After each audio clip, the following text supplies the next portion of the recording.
يتشبع البول باملاح العاديه. الجسم لازم نتيجه الميتابوليزم ونتيجه التفاعل الغذائي بيحصل يعني بيخرج مواد ضاره وبيدخل املاح. الاملاح دي لازم تدوب. طب لو انا كميه السائل اللي موجوده عندي قليله يبقى مش هتدوب، هتتشبع، هتلزق في بعض، هتعمل كريستال الاول صغيره 2 مللي 3 مللي وبعدين بعد شويه تكبر. فاهم حاجه مهمه جدا نقص السوائل. الحاجه الثانيه ساعات الاكثار من بعض المصادر. يعني احنا عندنا الحصوات انواع، اشهرها حصوات حمض البوليك وحصوات الاوكزاليت. حصوات حمض البوليك دي اللي بتيجي من الناس اللي مكثرين من اللحوم، البقوليات، البيض، الموز، المكسرات، بيشربوا شاي وقهوه كتير. الحاجات دي الحقيقه بتؤدي الى الكريستاليزيشن او هذه الاملاح اللي بتتشبع بعد كده في البول وبتؤدي الى تكون الحصوات. النوع الثاني الاوكزاليتس، ده المشهور عندنا هنا في مصر برضو قوي نتيجه الاكثار من الحاجات اللي فيها بذر كتير زي الجوافه، التين، الفراوله، المانجا. بنحب نعشق احنا اصل الحاجات دي قوي. ودايما نلاقي في الصيف مع موسم المانجا كل الناس بيجي لها مغص كلوي، او يعني معظم الناس اللي بيجوا لنا ويقول لك انا بقى امبارح اشتريت جبت مش عارف ايه كيلو نسفته لوحدي. فالحاجات دي الحقيقه بتؤدي الى تكون الحصوات مع قله السوائل. والجو الحر، احنا مصر بقت يعني خلاص داخلين في الزوم بتاعت الجلف، فبالتالي بنكون حصوات باكتر من زمان. ناخد نوره من القاهره. الو نوره. الو. ايوه. السلام عليكم. عليكم السلام ورحمه الله وبركاته. اتفضلي. الو. ايوه اتفضلي، بس ممكن توطي التلفزيون عشان تسمعينا احسن. ماشي حاضر.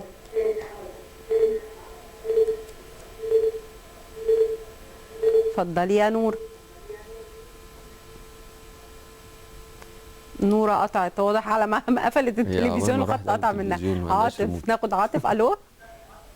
الو. ايوه اهلا بيك، اتفضل. يا دكتور. اهلا. بالنسبه للمعايير مدام كده جايه فردة كلى، كل يا استاذ عاطف ممكن حضرتك توطي التلفزيون شويه من فضلك؟ كل 6 شهور يا دكتور بتعمل اختبار كده بين الاشعه الدوريه وكده وتحليل. هل ده كافي ولا مش كافي؟ اطمئن على الكليه اللي قاعده.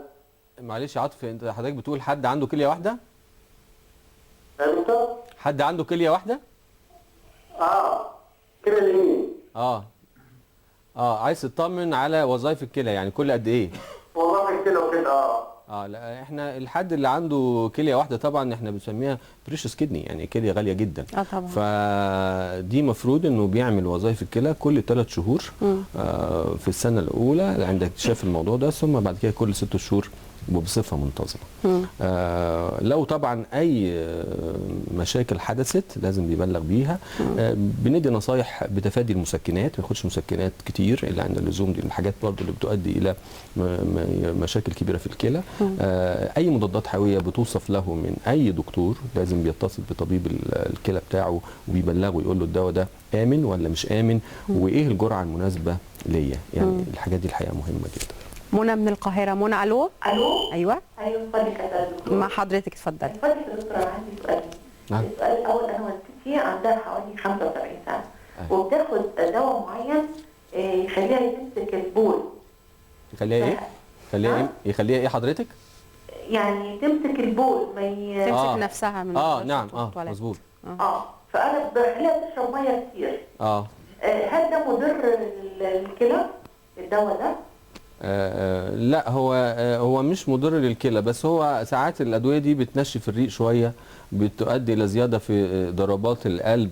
فاحنا برضو قبل ما نوصف الادويه دي لازم نبقى عارفين التشخيص مظبوط ولا لا، لانه يعني السلس البولي في السن ده ممكن يكون له اسباب كتيره قوي. يعني ممكن يكون مثانه عصبيه صحيح، لكن ممكن يكون اسباب التهابات او املاح في المسالك البوليه. انا انصحك بس نعمل تحليل بول، موجات صوتيه على المثانه، ونعرضها على اقرب طبيب مسالك لحضرتك. يعني ناخد صلاح. الو صلاح. صلاح من القاهره. عليكم السلام ورحمه الله وبركاته. اتفضل. اكلم بس الدكتور اشرف بعد اذنك. مع حضرتك اتفضل. يا دكتور اتفضل. دلوقتي حضرتك نعم. دلوقتي حضرتك اخويا عنده الكلى تعبان.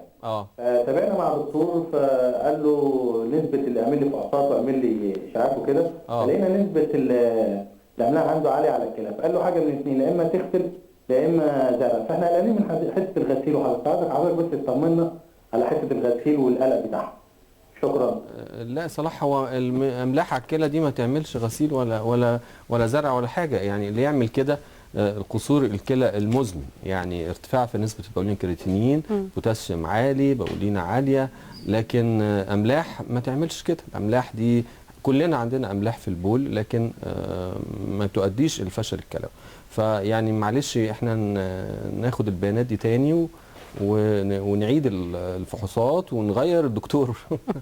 وده حاجه عادي يعني. في القرارات المصيريه دي ما ينفعش ناخد قرار واحد، ناخد سكند اوبينيون من 2 أو 3 عشان نبقى على هدى ان شاء الله. الغسيل فقط للي عنده فشل كلوي مش طبعا كده؟ طبعا. علشان غسيل يعني كليتين الاثنين لا يعملوا. بقول لحضرتك الانسان يستطيع ان كليه واحده، نصف كليه، ربع كليه تؤدي الغرض. لكن وصلنا مرحله الفشل الكلوي المزمن او الغسيل، احنا على فكره ساعات بيبقى في ارتفاع بنسبه البولينه والكرياتين وما بنغسلش. بندي تعليمات، نصايح، ابعد عن كذا، تفادى كذا، اعمل كذا. لكن وبيعيش ناس كتير جدا عايشه بكرياتينين عالي وبولينه عاليه لكن ما وصلوش للغسيل الكلوي. اللي يوصل للغسيل الكلوي معناها ان وظائف الكليتين اصبحت صفر. معانا تليفون من السويس. الو. الو. ايوه. السلام عليكم. عليكم السلام، اتفضلي. اهلا بيك يا مدام سهام. ازيك؟ اتفضلي. والنبي عايزه اسال الدكتور، انا عندي بنت عندها 17 سنه. الدكتور بقالي 2 سنين بتروح مستشفى التامين، بتمشي جنابها الاثنين يوجعوها. فرحنا عملنا اشعه بالصبغه، ومره اشعه بالموجات الصوتيه، وعملت اشعه مقطعيه على برضو نفس الجنب، الحوض والبطن، واخد بالك؟ ايوه حبيبي. ففوجئت الدكتور بيقول لي ان في حاجه على المبيض ما بتوصلش للكليتين. فانا دلوقتي معايا الاشعاعات، والبنت بتحس بالم جامد، وبنوديها المستشفى تقعد 2 3 ونخرج ومش لاقيه لها اي. يعني بص يا دكتور، حولوني امراض نساء، حولوني جراحه، حولوني مسالك بوليه. فدلوقتي يا دكتور الالم مستمر في البنت، وانا مش عارفه له اي حل، ومعايا الاشعاعات كلها بتاعتها. يعني فمش عارفه الصراحه يا دكتور، وهي انسه بنت طالبه. طبعا. لا هو يعني حضرتك لو تشرفيني وتجيبي لي الاشعاعات ان شاء الله ونشوف الكلام ده، لكن كل حاجه ليها حل طبعا. ولو احتاج ان احنا مع النساء نعمل زي كونسولتو او حاجه، لو في تكيس على المبيض او في كيس كبير على المبيض عامل ضغط على الحالب، كل ده نقدر ان شاء الله والتكيس المبيض ياثر على الكلى طبعا. لانه الحالب التشريح بتاعه جزئين، جزء داخل البطن وجزء في الحوض. الجزء اللي في الحوض بيمر بجانب الرحم والمبيض، فلو في كيس مبيضي كبير الحجم ممكن فعلا يضغط على الحالب ويؤدي الى تضخم في الكلى. فده طبعا يعني بيبقى شيء، حاجه من الحاجات المشتركه بيننا وبين اطباء النساء. طب نصيحه اخيره بقى يا دكتور، ازاي نحافظ على الكلى عندنا؟ حضرتك قلت مهم قوي ان احنا نشرب ميه وما ناكلش بروتينات كتير. ايه تاني؟ احنا نشرب ميه كتير، نعمل تحاليل منتظمه بتاعتنا، وظائف كلى، وظائف كبد، حمض بوليك. لو في حد في الاسره عنده برضو نقرس او من الحاجات المشهوره قوي بتكون الحصوات، لازم يبقى متابع الموضوع ده كويس. يعني اي ادويه نقلل منها، لان الكلى هي يعني زي ما نقول مصنع اخراج الدواء من الجسم، يعني هو اللي بيخرج الدواء. اي دواء ملوش لازمه ما ناخدوش، لا داعي للمسكنات. في ناس اعرفها بتاخد مسكنات بقى 20 سنه عمالها على بطال لالام الظهر وكده. فلازم الكلام ده الحقيقه يتغير ولازم ينزل. بشكر حضرتك جدا، نورتنا واهلا بيك معانا يا دكتور. ميرسي جدا حضرتك. مع كل مشاهدينا هنطلع لفاصل وبعدها نلتقي، وهند ليها لقاء